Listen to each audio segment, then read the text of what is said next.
Tutu doğulandan bizim evdə hər ay ad günü qeyd olunur.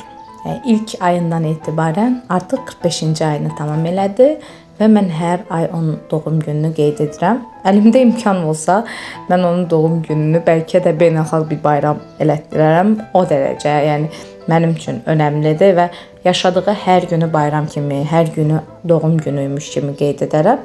Təəssüf ki, o dərəcə ağ eləyə bilmirəm, amma ən azından hər ay doğulduğu günü qeyd edirik. Çünki uşaqlar körpə olanda biz onlara 12 ay günü edirik və uşaqlar onun heç birini başa düşmürlər. Amma böyüdükdən sonra ad günü istəyirlər və ətrafda da hələ də körpə uşaq varsa, orada görürsə daha çox istəyirlər. Ona görə mən Tutu doğulandan artıq 45 ay tamam oldu ki, hər ay onun doğulduğu günü xüsusi bir şəkildə qeyd edirəm. Eyni zamanda da bir bəhanə olur bütün ailənin bir araya toplaşması üçün. Bu ayda biraz daha fərqli yeməklər, salatlar daha doğrusu hazırlamaq istəmişdim. Yenə həmişəki kimi nənələrimiz, babalarımız idi, xüsusi qonaqlarımız yox idi. Ailəvi özümüz oturmuşduq. Ona görə də yeməkləri çalışdım ki, o qədər hazırlayım ki, heç artıq qalmasın, ziyan olmasın.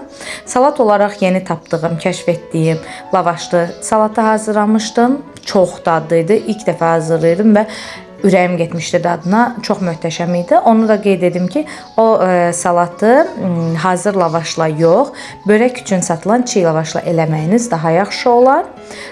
Növbəti salat olaraq qatıqlı xiyar salatını hazırlamışdım. Onu da keçən dəfə türk bir blogerdə görmüşdüm. Onun da dadını çox bəyənmişdim. Çox qəşəng idi. Düzdür, qonaqlarım da dadını çox sevməsələr də mənim ürəyim getmişdi dadına. Yemək olaraq ana yeməklərdə isə kartuşkanı, təzə kartuşkanı qazda bişirdim, toyuğu sobada bişirdim. Talış olduğum üçün təbii ki, talış mətbəxinə girməliydim. Ləvəngi küküsü hazırladım, amma bu dəfə içərisinə biraz göyərti qatdım. Belə olanda da maraqlı dad verir, siz də yoxlaya bilərsiniz. Əlbəttə ki, bir talışın olmazsa olmazı əsas yeməyi ləvəngidir.